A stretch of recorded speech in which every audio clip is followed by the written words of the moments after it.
Mən Ramiz müəllimlə aşağı-yuxarı 30 ildən artıqdır ki, tanışam. İlk tanışlığımız 1990-cı ildə baş veribdi. Özü də çox belə qeyri bir rəsmi vəziyyətdə biz tanış olmuşuq.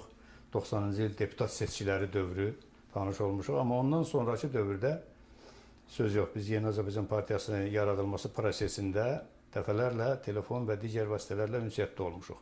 1995-ci ildə prezident administrasiyasına mən təyin olunandan sonra artıq birbaşa, bilavasitə onunla birlikdə işləmişik və bu işlədiyimiz müddətdə də aşağı-yuxarı 25 illik təxminən müddətdə də demək olar ki, gün ərzində ən azı bir neçə dəfə ünsiyyətdə olmuşuq. Mən bugün daha çox Ramiz müəllimin dövlət, ictimai, siyasi xadim kimin mövcud keyfiyyətlərindən danışmaq istəyirəm. Söz yox ki, Ramiz müəllim 20-ci əsrin ən böyük dövlət və ictimai xadimlərindən biridir. Mən siyasi xadim demirəm Ramiz müəllimə, çünki Ramiz müəllim müstəqil şəkildə siyasətlə məşğul olmayıbdır. Mən Ramiz müəllimə siyasi xadim yox, daha çox dövlət və ictimai xadim kimin xarakterizə eləmək istəyirəm. Dövlət xadimi olaraq Ramiz müəllimdə dövlət xadiminə, dünyanın ən məşhur dövlət xadimlərinə malik olan bütün müsbət keyfiyyətlər var. Dövlət xadimi ilk növbədə necə olmalıdır? Qlobal düşüncəli olmalıdır. Yəni, baş verən hadisələri, daxildə, xaricdə və ətrafda baş verən hadisələri aydın təfəkkürlə təhlil eləməyi bacarıb, ondan lazımı nəticələr çıxarmağı bacarmalıdır. Ramiz müəllimdə bu dövlət təfəkkürü və dərin təfəkkür, mən deyərdim, var. Ramiz müəllimin dövlətçilik təfəkkürü hər bir dövlət məmurunun həsəd apara biləcəyi dərəcədədir. Doğrudan da çox dərin dövlətçilik təfəkkürü var. Mən məsələn 25 ildə administrasiyada işləyə-işləyə həm ümumilli lider Heydər Əliyevdən, həm prezident İlham Əliyevdən çox şeylər əxz eləmişəm. Amma etiraf eləməliyəm ki, Ramiz Mehdievdən də əxz elədiyim kifayət qədər, xüsusən də onun dövlət qulluğu ilə bağlı, dövlət idarəçiliyi ilə bağlı, dövlət təfəkkürü ilə bağlı çox şeylər var. Ramiz müəllim hər şeyin başında dövlətin maraqlarını, mənafeyini qoyub həmişə.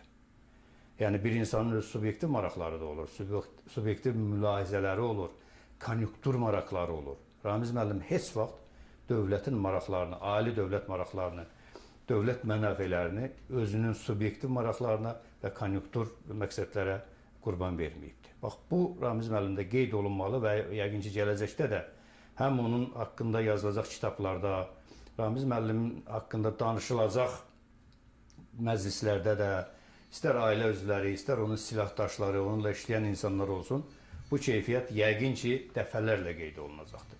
Ramiz müəllim bir dövlət qulluqçusu kimin, administrasiya rəhbəri kimin təkcə idarə etmirdi. Həmçinin administrasiyada işləyən insanları, o cümlədən biz şöbə müdürlərini gündəlik demək olar ki, təlimləndirirdi.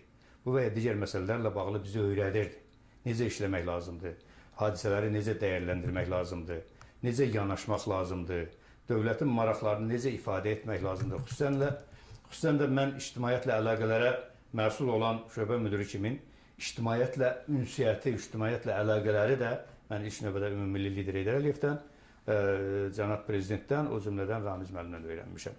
İctimaiyyətlə necə dinləmək lazımdır onlara, mövcud onun problemini necə izah etmək lazımdır, həll etmək mümkündürsə həll etmək mümkün deyilsə ona necə izahat vermək lazımdır, bu insanı necə buradan razı yola salmaq lazımdır. Odur ki, Ramiz müəllimin 50 ildən artıq dövlət qulluqçusu fəaliyyəti, aşağı-yuxarı Ramiz müəllim düz 50 ilə qədər Azərbaycanda yüksək postlarda olub, yüksək vəzifələr tutub, bunların da əksəriyyəti ümumilli lider Heydər Əliyevlə və müstəqil Azərbaycan dövlətliyi dövründə, yəni 2003-cü ildən sonra prezident İlham Əliyevlə bağlı olub. Həmişə Ramiz müəllim ətrafındakı insanlar arasında, onu tanıyanlar arasında, onunla işləyən insanlar arasında deməli, yüksək hörmətə və yüksək ehtirama layiq olubdur. Ramiz müəllimin bir keyfiyyətini mən xüsusi qeyd etmək istəyirəm. Həddən artıq nizam-intizamlı bir məmurdur. Mən inanmıram ki, Azərbaycan cəmiyyətində, Azərbaycanda Ramiz müəllim qədər rəhbərin verdiyi tapşırıqları dəqiqliklə və məsuliyyətlə, nizam-intizamla yerinə yetirən ikinci bir məmur olsun. Mən şəxsən özüm Ramiz Mehdievlə bu sayədə müqayisə oluna bilmərəm. Mən bəlli məqamlarda əlbəttə verilmiş tapşırıqların əsas qayəsini tutub, onun əsas belə deyək, sahələr üzrə icrasını təmin edirdim. Amma dəqiqliklə son nöqtəsinə qədər burada necə ola bilər, o necə ola bilər, bütün mənfi və müsbət nüansları ölçərək icra etmək keyfiyyətlərini mən Ramiz müəllimdən öyrənmişəm.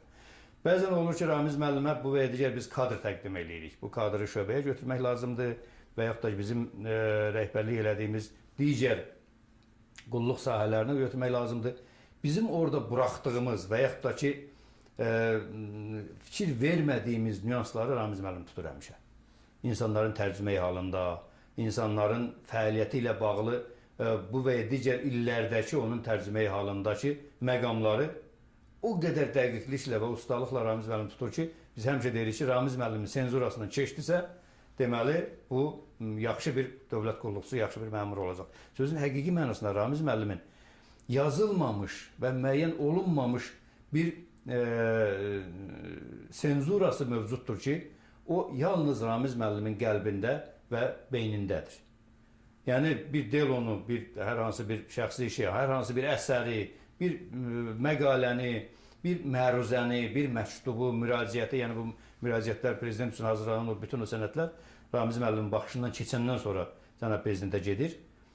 Biz dəfələrlə baxırıq, dəfələrlə onu işləyən müəlliflər və onu redaktə edənlər baxır. Bu və digər nüansları tuta bilmirik, amma Ramiz müəllimin qarşısına keçəndə o nüanslar mütləq şəkildə tutulur və qeyd olunur. Bax, bu anlamda sözün həqiqi mənasında Ramiz müəllim çox dəyərli bir məmur, dəyərli bir, belə deyək, dövlət qulluqçusudur. Əlbəttə, Ramiz müəllimin elə xarakteri, xüsusiyyətləri var ki, onlar haqqında gələcəkdə çox danışılacaqdır, çox yazılacaq. İnsan var ki, onun fəaliyyətinin yalnız onun yaşadığı kəndə aidiyyatı var və yaxud da təmsil elədiyi rayona aidiyyatı var. İnsan var ki, onun fəaliyyətinin bütün respublika və bütün xalqa aidiyyatı var və bütün respublika, xalqa da fəaliyyəti dövründə bu və digər bəhrələr verir. Ramiz Mehdiyev məhz o insanlardandır. Mən əminəm ki, onun daşıdığı o İstiqlal ordeni, onun daşıdığı digər orden və medallar sözün həqiqi mənasında Ramiz Mehdiyevin tam haqqıdır, tam layiq olduğu qiymətdir. Doğrudan da Ramiz müəllim bir dəyərli, şərəfli həyat yolu keçibdir və həyat yolundan onun silahdaşları olan bizlərə də bir pay düşür. Ramiz müəllimə bundan sonraki həyatında da möhkəm can sağlığı, eyni aydın düşüncə ilə bundan sonraki fəaliyyətində də fəaliyyət arzulayıram. Allah Taala onu ilk növbədə dövlətimizin, prezidentimizin qulluğundan əskik eləməsin, dostlarının yanından əskik eləməsin, ailəsinin başından əskik eləməsin və bacardığı, bildiyi o xidmət üçün ona həm fiziki, həm də intellektual imkanlarını əsirgəməsin. Bu qədər.